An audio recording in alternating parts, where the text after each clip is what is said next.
Check out the second phase of the cogen cable installation.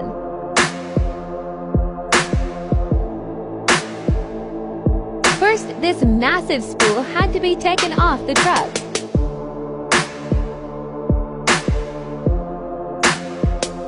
This time the cable is going from the back of the cogen room.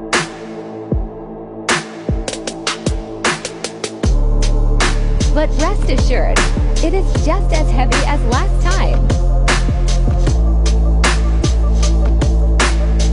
We used a rope to guide the cable where it needed to go.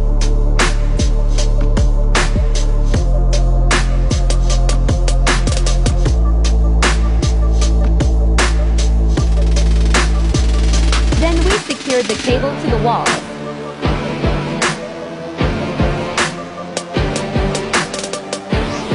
There's still another cable, so come back.